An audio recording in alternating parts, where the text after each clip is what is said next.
नमस्कार, सुप्रभात। न्यूज छत्तीसगढ़ में आपका बहुत बहुत स्वागत है। इससे पहले आप छत्तीसगढ़ के कौन से जिले से न्यूज को देख रहे हैं, कमेंट में हमें जरूर बताइए। साथ ही डेली अपडेट रहने के लिए चैनल को सब्सक्राइब जरूर करें। सीएम भूपेश बघेल का असम के सीएम पर पलटवार। असम के मुख्यमंत्री हिमंत बिस्व शर्मा के बयान पर छत्तीसगढ़ के मुख्यमंत्री भूपेश बघेल ने पलटवार करते हुए कहा कि हिमंत बिस्व शर्मा वही व्यक्ति हैं जिनके खिलाफ ये लोग पानी पीकर जांच करते थे। जब से वो भाजपा में शामिल हुए हैं, उनके खिलाफ जांच रुक गई। ये लोग हमें तो बहुत एटीएम कहते हैं। छत्तीसगढ़ सरकार ने 1,75,000 करोड़ रुपए वितरित किए हैं। असम के मुख्यमंत्री जो विधायक खरीदने में माहिर हैं, वो तो सीधा बैंक हैं जो विधायकों की खरीद फरोख्त करते हैं। छत्तीसगढ़ का ये गांव 20 साल बाद हुआ रोशन। 7 नवंबर को देश का सबसे बड़ा त्योहार लोकतंत्र पर्व है और ठीक इससे पहले कुंदेड़ गांव पूरी तरह से रोशन हो गया। 20 साल पहले नक्सलियों ने इलाके में लगे बिजली खंभों को नष्ट कर बिजली व्यवस्था ठप कर दी थी, लेकिन सुरक्षा बल के जवानों और बिजली विभाग के संयुक्त प्रयास से एक बार फिर से कुंदेड़ गांव रोशन हुआ। बिजली आने से ग्रामीण काफी खुश हैं। अब यहां धीरे धीरे विकास पहुंच रहा है और इलाके में प्रशासन की पकड़ मजबूत हो रही है। त्योहारी सीजन में उपभोक्ताओं के लिए राहत। खाद्य तेलों की कीमतों में जबरदस्त गिरावट बनी हुई है। आम उपभोक्ताओं के लिए राहत भरी खबर है कि त्योहारी सामने है और खाद्य तेलों के दाम बीते 2 वर्ष के निचले स्तर पर आ गए हैं। कारोबारियों का कहना है कि खाद्य तेलों की कीमतों में गिरावट के पीछे मुख्य कारण विदेशी आयातित तेल पर्याप्त मात्रा में आना है। आवक की तुलना में इन दिनों मांग कमजोर है। विशेषकर सोयाबीन और पाम तेलों में गिरावट बनी हुई है। चिलहर में इन दिनों खाद्य तेलों के दाम 100 से 105 रुपए प्रति लीटर तक पहुंच गए हैं। छत्तीसगढ़ में कांग्रेस ने आदिवासी नेताओं को दिया सबसे ज्यादा टिकट। छत्तीसगढ़ में विधानसभा चुनाव के लिए कांग्रेस ने अपने प्रत्याशियों के नाम जारी कर दिए। पहली और दूसरी सूची मिलाकर कुल 83 लोगों का नाम जारी किया गया। इस लिस्ट में कांग्रेस ने जातिगत समीकरण का कितना ध्यान रखा है? कांग्रेस ने ओबीसी से ज्यादा आदिवासी नेताओं को विधानसभा चुनाव में तवज्जो दी। 83 में से 32 सीट पर एसटी वर्ग के नेताओं को चुनावी मैदान में उतारा। दरअसल बुधवार को कांग्रेस ने 53 विधानसभा सीटों पर प्रत्याशियों के नाम जारी किए।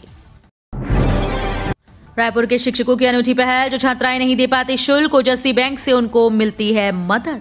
गरीब तबके के बच्चों को शिक्षा मिल सके, इसके लिए सरकार तो कई योजनाएं संचालित करती है। फिर भी कई ऐसे छात्र हैं जिन्हें योजनाओं का लाभ नहीं मिल पाता और वे शिक्षा से वंचित रह जाते हैं। पैसों के कारण कोई भी शिक्षा से वंचित न रहे, इसके लिए शासकीय दूधाधारी बजरंग महिला महाविद्यालय के हिंदी विभाग की ओर से सार्थक पहल की जा रही है। विभाग की ओर से ओजस्वी बैंक का संचालन किया जा रहा है। बैंक के माध्यम से कॉलेज में पढ़ने वाली ऐसी छात्राओं को आर्थिक लाभ पहुंचाया जाता है जो शुल्क देने में आर्थिक रूप से सक्षम नहीं। बीजेपी की सरकार बनी तो छत्तीसगढ़ होगा नक्सल मुक्त। केंद्रीय गृह मंत्री अमित शाह ने छत्तीसगढ़ में कांग्रेस के नेतृत्व वाली भूपेश बघेल सरकार पर नक्सलवाद को बढ़ावा देने का आरोप लगाया। उन्होंने बृहस्पतिवार को बस्तर की जनता से वादा किया कि भाजपा की सरकार बनने पर राज्य को नक्सल समस्या से मुक्त कर दिया जाएगा। शाह ने राज्य सरकार पर वादा खिलाफी करने और बड़े पैमाने पर भ्रष्टाचार करने का भी आरोप लगाया। गृह मंत्री अमित शाह ने शहर के लालबाग परेड मैदान में नामांकन रैली को संबोधित करते हुए कहा कि वो भाजपा के प्रत्याशियों को जिताने के लिए राज्य में आए हैं। 37वें राष्ट्रीय खेल में छत्तीसगढ़िया भागीदारी फेल, खिलाड़ियों को न मिला आने जाने का खर्च। 37वें नेशनल गेम्स 25 अक्टूबर से 9 नवंबर तक गोवा में आयोजित हैं। राष्ट्रीय खेल में छत्तीसगढ़िया खिलाड़ियों की तैयारी पूरी तरह फेल है। आयोजन को 1 सप्ताह शेष है, लेकिन छत्तीसगढ़ में नेशनल गेम्स की तैयारी अब तक अधूरी है। छत्तीसगढ़ ओलंपिक एसोसिएशन ने खेल विभाग को 57 लाख रुपए का बजट देने कुछ दिनों पहले ही पत्र भेजा। पैसे अब तक नहीं मिले। इसमें खिलाड़ियों की किट, प्रशिक्षण शिविर, यात्रा भत्ता और ब्लेजर समेत समारोह ड्रेस का खर्च शामिल है। 14 महिलाएं रोज 500 घरों के मतदाताओं को कर रही जागरूक। नगर निगम द्वारा विभिन्न क्षेत्रों में रैली निकालकर मतदाताओं को जागरूक करने का प्रयास किया जा रहा है। इसी कड़ी में महिलाएं भी पीछे नहीं। जोन 2 में स्व सहायता समूह की 14 महिलाएं लगातार लोगों के घर घर जाकर उन्हें मतदान के प्रति जागरूक करने के साथ सही मतदान की शपथ भी दिला रही हैं। आचार संहिता लगने के बाद शुरू किए गए इस अभियान के तहत अब तक महिलाएं 5000 से ज्यादा घरों तक पहुंचकर लोगों को 17 नवंबर को मतदान करने जाने के लिए जागरूक कर शपथ दिला चुकी हैं। बीजेपी ने जारी की प्रचारकों की लिस्ट, पीएम मोदी सहित इन नेताओं के नाम शामिल। छत्तीसगढ़ में 7 नवंबर को होने जा रहे पहले चरण के मतदान के लिए उम्मीदवारों के नामांकन की प्रक्रिया शुरू हो गई। बीजेपी और कांग्रेस दोनों ही पार्टी की तरफ से रैलियों और सभाओं का दौर जारी है। इस बीच विपक्षी बीजेपी ने गुरुवार को अपने प्रचारकों की लिस्ट जारी कर दी। इसमें पीएम नरेंद्र मोदी समेत कई केंद्रीय मंत्रियों, यूपी के सीएम योगी आदित्यनाथ और मध्य प्रदेश के सीएम शिवराज सिंह चौहान का नाम भी शामिल है। बीजेपी ने गुरुवार को 40 प्रचारकों की सूची जारी की, जो कि पहले चरण के लिए पार्टी उम्मीदवारों के लिए प्रचार करेंगे। कांग्रेस ने कालीचरण का विरोध करने वाले महंत को चुनावी मैदान में उतारा। छत्तीसगढ़ में कांग्रेस ने प्रत्याशियों की दूसरी सूची जारी कर दी। सूची में 53 प्रत्याशियों के नाम जारी किए गए। इस लिस्ट में भी पहली लिस्ट की तरह विधायकों के टिकट काटे गए। अब तक कांग्रेस ने 83 सीट पर प्रत्याशियों का नाम जारी किया। इसमें 18 विधायकों का टिकट काटा गया है। लेकिन दिलचस्प कहानी यह है कि रायपुर दक्षिण से कांग्रेस ने हिंदुत्व कार्ड खेला है। विधानसभा चुनाव में हाथी बन सकते हैं बड़ा खतरा। विधानसभा चुनाव में सरगुजा संभाग के विभिन्न क्षेत्रों में सक्रिय हाथियों के दल बड़ी समस्या निर्मित कर सकते हैं। हाथियों के रहन सहन और भ्रमण के समय में बड़ा बदलाव आया। हाथियों के नियंत्रण के लिए कारगर पहल नहीं की गई तो मतदान पर विपरीत प्रभाव पड़ सकता है। 3 दशक पूर्व झारखंड एवं उड़ीसा से पहुंचे हाथियों ने अब सरगुजा सहित पूरे छत्तीसगढ़ में फैल गए हैं और छत्तीसगढ़ को अपना स्थायी रहवास क्षेत्र बना लिया है। कांग्रेस नेता भक्तचरण दास ने किया बड़ा दावा। छत्तीसगढ़ में जैसे जैसे चुनाव की तारीख करीब आ रही है, कांग्रेस नेताओं ने दावे करने शुरू कर दिए कि उनकी पार्टी इस बार चुनाव में 2018 से भी ज्यादा अच्छा प्रदर्शन करेगी। वहीं सीएम भूपेश बघेल के मंत्री और पार्टी नेताओं द्वारा यह भी दावा किया जा रहा है कि सत्तारूढ़ कांग्रेस पार्टी न केवल जीत दोहराएगी बल्कि इस बार 75 से ज्यादा सीटें लेकर आएगी।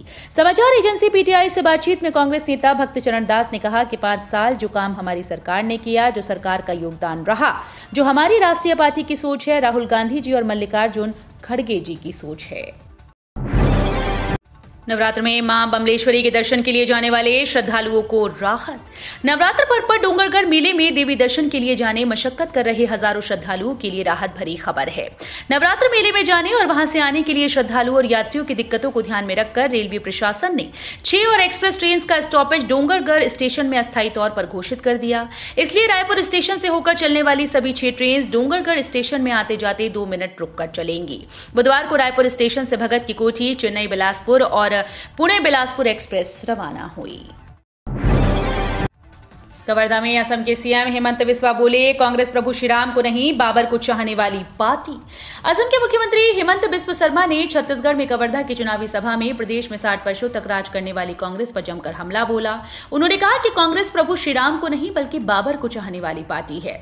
उसने राम मंदिर के निर्माण को लेकर कभी ध्यान नहीं दिया, उल्टे बाबर, हुमायूं, औरंगजेब, अकबर को बढ़ावा दिया है। छत्तीसगढ़ में बदलेगा मौसम, गिरेगा तापमान, रात में हल्की ठंड में होगी बढ़ोतरी। छत्तीसगढ़ में मानसून की विदाई के बाद मौसम का मिजाज बदलने लगा है। प्रदेश के कुछ क्षेत्रों में सुबह और रात में हल्की ठंड की शुरुआत हुई। मौसम विभाग का कहना है कि शुक्रवार से तापमान में गिरावट शुरू होगी। मौसम विज्ञानियों के अनुसार तापमान में गिरावट से रात में हल्की ठंड में और भी बढ़ोतरी होगी। हालांकि गुरुवार को अधिकतम व न्यूनतम तापमान में विशेष बदलाव के आसार नहीं है। मौसम विभाग का अनुमान है कि पिछले वर्ष की तुलना में इस वर्ष ठंड अच्छी पड़ने की उम्मीद है।